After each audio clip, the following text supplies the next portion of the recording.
Really, I mean, at the end of the day, what makes us tick is what challenges are you facing, right? It's never just simply find me space. It's whether it's, companies going through reorganization, maybe we just raise a round of venture capital money, maybe we have new management that wants to take the company in different directions. To just be able to find creative ways to kind of connect with people on that level, I think has helped tremendously. Hey everyone, thanks for listening to another episode of Buildings 2.0. Today, I'm speaking with Gary Ceder, Managing Director of Transaction Advisory at Cushman Wakefield, a global leader in commercial real estate services. Gary, thanks for chatting with me today. Yeah, thrilled to be here. Gary, take us back. So before you became a leading commercial real estate broker representing big brands, young Gary studied marketing and advertising, and you were also a former athlete. Yeah, I was. How does that inform the way you operate today? Yeah, I mean, I think absolutely trying to take advantage of my advertising marketing background. I mean, an integral part of coming up with that kind of educational background is knowing how to ask the right questions, really probing, trying to pull information out of people. So I think there's absolutely some parallels that since I made that kind of career pivot, if you will, early in my working days to commercial real estate, I think it's helped me tremendously in terms of being able to kind of connect with people on a more personal level to get them to really open up about their businesses. Really, I mean, at the end of the day, what makes us tick is what challenges are you facing, right? It's never just simply find me space. It's whether it's, companies going through reorganization, maybe we just raise a round of venture capital money, maybe we have new management that wants to take the company in different directions. To just be able to find creative ways to kind of connect with people on that level, I think it's helped tremendously. Yeah. In those early days, is there a professor or even just lessons learned that still stand with you today that apply to kind of how you think about? You mentioned some of the questions you ask. Anything in particular stand out? I think just seeing, at least in a professional maybe landscape, I'll reference that first in my work I do today, just seeing how people put the time in, take a long view. I mean, our business is not for the faint of heart in terms of deals have a tendency to die all the time. You think one relationship is kind of rosy, peachy keen, and then someone leaves the company and then that relationship kind of falls off temporarily. So just having kind of an open mind, being willing to, I guess, deal with the ups and downs, but recognizing also that there's tremendous upside when a great deal closes, when you get that incredible phone call or email from a prospect that says, hey, yes, we want to start to take a look at a project. Can you help us to kind of start to piece it together? So just really seeing that there is no substitute for that willingness to kind of roll your sleeves up, right, and just kind of get into the throes of it. Right. Walk me through, what's a typical day? I mean, you're a top broker. What does a typical day look like besides jumping on a podcast here in the middle of the day? I'm the least of your worries, but what keeps you busy? It's a lot of things. I mean, for what we do, whether you're a junior broker or somebody who's been doing it for me close to 20 years, wearing a lot of hats is absolutely a big part of what we do. So it's everything from a lot of client handholding. It's things that aren't what we call revenue producing, where you're not necessarily negotiating a deal, but it's being attentive to questions that come up, concerns. Hey, I'm thinking about this. This is in the pike. How do I address this? How do I get ahead of that? So a lot of it is helping our clients figure out what questions they should be asking themselves, what questions they ought to be asking their employees to be able to stage everything properly. So, our world is everything from literally client handholding to, the fun stuff, touring properties, looking at buildings, conducting inspections, negotiating the actual terms of a deal itself, whether it's a lease or purchase or sale. And a lot of it's, the business development part too, right? So whether it's through a cold connect or try to connect some kind of dots through LinkedIn or other social media platforms, that's the BD aspect. So it's our days tend to waver. Some days are a little more kind of BD focused. Nowadays, it tends to be more client handholding and negotiating deals. And thankfully, we have a lot of ammunition from a market know-how perspective that we can kind of deploy to help our clients in those areas. In those deals, are you finding a recurring theme in what perhaps tenants are asking when they're considering a space? I imagine that the answer is it depends on the size and what exactly they're looking for. But do you find that there's commonality between what folks are asking for today when looking for, say, an office space? A lot of the questions tend to be the same, but there are also some interesting new variables, I guess, that have come into the fold that didn't exist. I'll call it pre-pandemic, before COVID-19 hit us all. More than ever, particularly as companies are struggling to kind of entice their people to want to show up into the office, flight to quality is a tremendous thing. So whereas, everybody has a price, maybe some folks are a little more price sensitive, they don't need to be in a Class A asset, as we call it. There's probably now more of a push towards being in not just Class A, but what we call trophy type buildings that have all the bells and whistles with amenities that can offer that fresh air, that just great all around employee experience that they actually want to come and kind of hang out there. That's a big part. Transportation and access to transportation is a big part of a lot of what our clients are asking us about now. So whereas maybe called Hudson Yards in the city was, the fresh, hot new thing off the press, a few years back, it's still doing well, but nothing like Penn Station and Grand Central. Why? Because if folks are coming from all directions, whether it's Westchester, Long Island, Brooklyn, right? I mean, just being accessible to those hubs is immensely important to these groups. You're echoing something consistently hearing. In fact, an anecdote I've heard just as recently as yesterday was a reputable architectural firm found it more efficient, more cost effective to leave their kind of West 14th Class B office and move into a Class A building down at the World Trade. My question is, if I'm a commercial landlord in New York and I'm in a Class B, Class C building, how do I even begin to navigate what's going on and amidst this kind of flight to Class A? Yeah. So whereas we used to say that, having amenities in your building, having some kind of curb appeal used to be a luxury, it's almost a requirement now, meaning if you're, not to say you have to be that flashy new Class A office building, but if you're a Class B and C landlord, especially, that's a very, you offer very no frills product.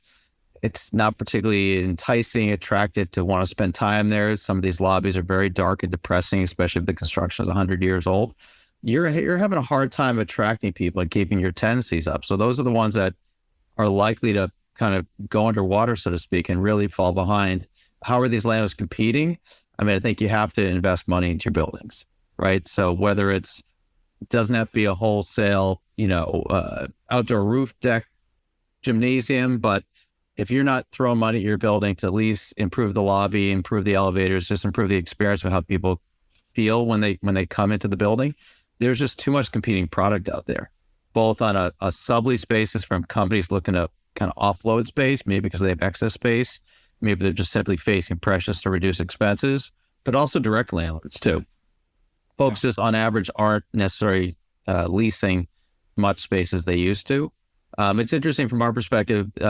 It tends to be a little industry specific in terms of who is leasing space and who isn't, meaning the law firms, banks, financial institutions, private equity groups, they're back kind of 5 days a week by and large, or pretty close to, whereas the more creative users, tech, media, advertising, tend to be a hybrid at best. So they're on average reducing their footprints, but the demand is still there. Just groups are still trying to figure out kind of what makes sense for them.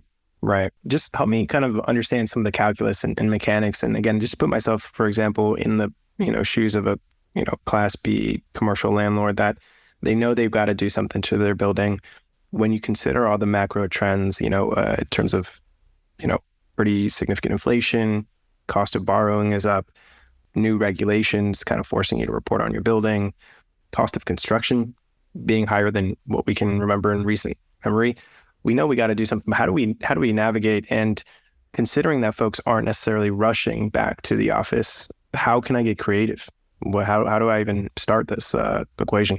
I think the initial answer is doing more with less. So unless you're that company that has the sort of long runway and the vision to continue with hiring, and competition for talent is still very important. Companies are trying to do more with less. So number one, it's how can I reprogram my existing space? How can I even just make better use of it? Say, for example, if I have a long-term lease and I have a lot of runway left, the average company doesn't necessarily want to take a massive haircut and sublease it at some big discount, unfortunately. So what do? They look for ways to kind of engage with architects, workplace consultants, other engineering and design folks to make better use of repurposing their space. So oftentimes that's maybe taking away the big boardroom that barely gets any use, but designing more single person phone rooms, a lot more of these kind of modular phone systems where they can be flipped around and manipulated in real time. And before you know it, the average company, can often do more with either less square footage or at least make the most of, every square inch of what they have in place right now. So I think it's just programming is probably number one. I mean, if we're not on the phone with our workplace consulting folks on an almost daily basis about helping our clients kind of navigate, like, how do I make sense of what I have today, never mind looking for new space, that's probably number one initially. Are you finding any emerging uses? So whether it's residential or office spaces, is there anything in the gray areas that you're finding are emerging use cases that commercial landlords should be thinking about? I know obviously at the end of the day, it comes down to how the city is rezoning and kind of allowing for these use cases, but are there examples of creative uses you've seen recently? Thankfully, the city itself, especially with the Midtown East rezoning, which has gotten a lot of press, landlords absolutely have to look for different ways to attract different occupiers. I think we've very much gone away from the old way of thinking of, like, Prime Park Avenue was just financial, Flatiron was just tech. I think it's now people are much more agnostic from a location perspective. So just getting very creative in terms of attracting different users to different neighborhoods, if you will. Residential conversion tends to be a big buzzword that we hear a lot now. How likely is that to happen? I think the answer is, depending on how the building codes get reviewed, and there are constant discussions going on about changing different aspects of it that would allow landlords to convert buildings. I do think we'll see it happen. I think downtown, we're tend to seeing it more. When I say downtown, for our perspective, it tends to be south of Canal Street. And that's because downtown as a whole is not seeing nearly as much demand post-pandemic as, say, Midtown or what we call Midtown South. But at the same time, there's a big capital investment to doing these residential conversions. A lot of times there are zoning limitations that prevent owners from actually repurposing their buildings. And of course, the average office building, especially if you're talking kind of high-rise Class A towers, the floor plates tend to be quite large. So they're not necessarily very conducive to apartments. You have to have access to a window. It has to be a certain width. There's all these different rules that go into play in terms of determining, how likely it is that something could be converted to residential. We're seeing it happen. Some owners are doing even very creative out of the box things like drilling through slab in the center of the core of the building itself and creating additional light wells, whereby all of a sudden now you can have kind of interior facing bedrooms that have access to windows. So we are seeing some landlords take those proactive steps. I think it's only going to continue to pick up as occupancy kind of tends to continue to waver for the next probably 6 to 12 months, but it's shifting, and for the better too. I think that the more creative owners and operators are getting, it's only going to help in the long run. And perhaps to shift the perspective, so I'm in a position, so I founded a startup. Fast forward to today, it's been 6 years. We bootstrapped for the first 5 years. So quite literally, office space to me was almost always out of reach. There was a point in time, I think around the third or fourth year, where I kind of subleased a small little area within a larger office around West 35th Street, paid a few $1,000 for, I think, about 4 desks. COVID hit, and we just kind of all dispersed. And so since then, we've kind of remained completely remote. We've raised a little bit of capital, or a Series C. We'd likely be moving towards a Series A. And as we do, I have to consider, like, what questions should I be asking as we continue to grow? By definition, we've had to create a kind of 24/7 operation for folks spread across really the world. Yep. I think about 8 different time zones. I'm personally in New York with a few folks, but mostly everyone's all over the place. As we grow, what should I be considering? Completely remote has its advantages, but also I'm sure you can list off all the cons as well. But how should a kind of growing company think about this? So one question we get asked often is, what constitutes a critical mass? Meaning, if I have 5 people in Seattle, 10 people in Chicago, 22 people in Raleigh, whatever city it might be, at what point does it kind of justify having an office, which I think hopefully is part of the answer. And it tends to be very company specific. I mean, typically you want a leadership individual there. You want enough of a sales team that it would kind of justify the investment of, like you said, having a small office, even if it is just to have an area for people to come into and congregate and feel connected to the brand. I mean, we could speak endlessly from the standpoint of what are the potential negatives from a remote standpoint. I mean, largely it's a lack of connectedness to the brand, to the culture, to the company. Particularly if you're a young person trying to kind of get to that next step in your career, it's going to be very difficult to get that mentorship, to get that proper coaching, to ultimately get elevated and get that next promotion if you're not in person in some capacity. But there are also drawbacks too, right? If folks are only in on average maybe 2 to 3 days per week for some organizations on a somewhat of a hybrid basis, you may not necessarily want to get a full-time office space. So we always like to use the example, just to use round numbers. If you were traditionally maybe a 100-person company, even pre-COVID, the average occupancy was never 100%, meaning butts in a seat on a given day. It was always in that kind of 65 to 70% range. So we hear these figures about maybe the market in Manhattan is back to, anywhere from that 50 to 60% figure, depending on what database you look at. We're not actually too far off from what it was pre-pandemic. So now we're seeing companies, again, maybe seek out space for only that 60 to 70% headcount, to use that example.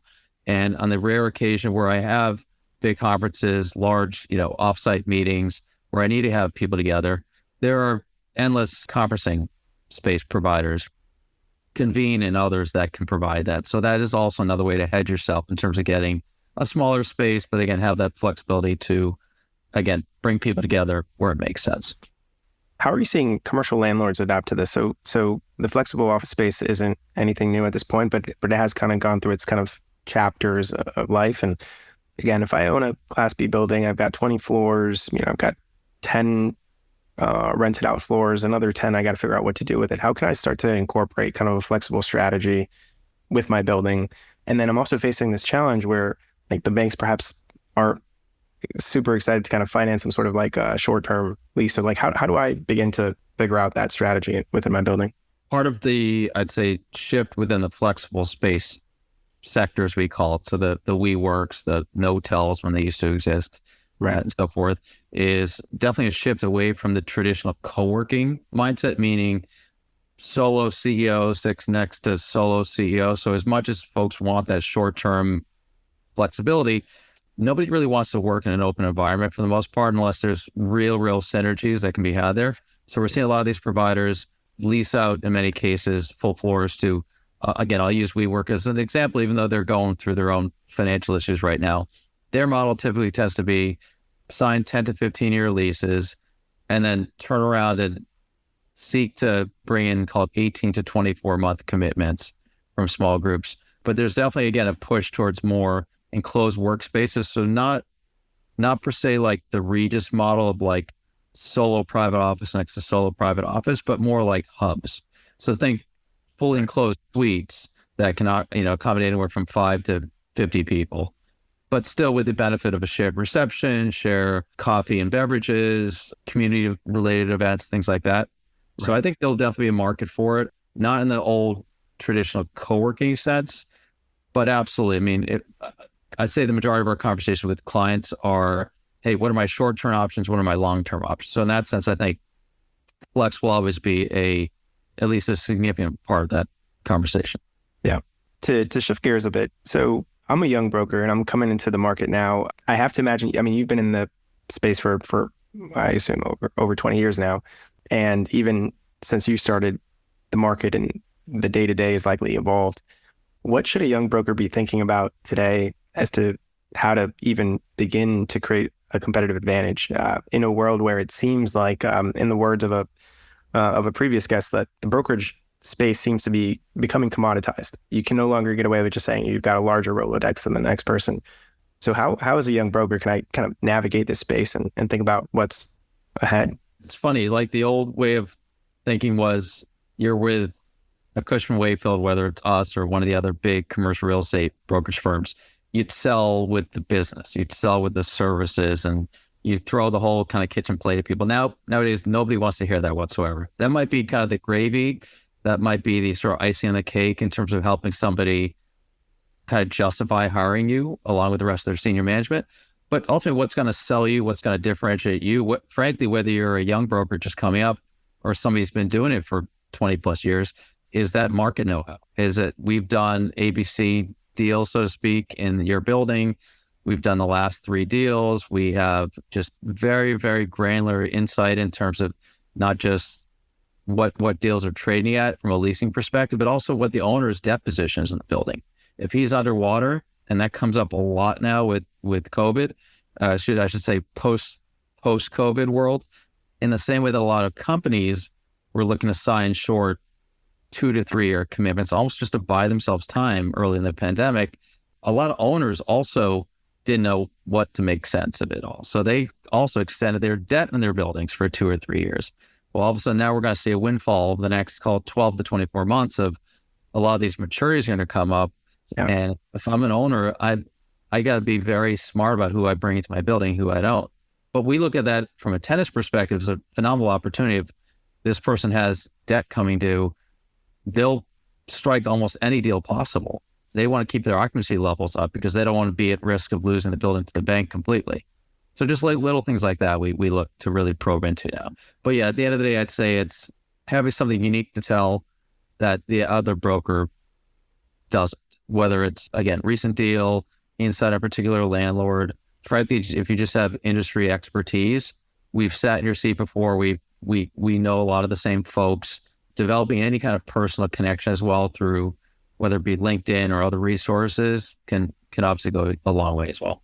In your day-to-day, is there does technology or just the tools you use provide you any kind of competitive advantage? Or for the most part, do you find that in the industry, everyone's kind of using the same thing? Absolutely more of the former. So as much as we take a lot of pride in being good brokers and hopefully we are good at what we do in terms of running a process, if we didn't have a lot of the other kind of tools and things in our belt, we wouldn't be able to differentiate ourselves nearly as much. So as an example, from our perspective here at Cushman Wakefield, we have a lot of different resources that we bring to the table that aren't just simply, we know the market better than anybody else, so to speak, right? So it's a lot of it, we use a platform called Triana as an example. So we'll take our clients' data, we'll actually onboard onto this platform, which is very intuitive because you can actually manipulate the data in real time and see how it's going to impact your portfolio in other locations.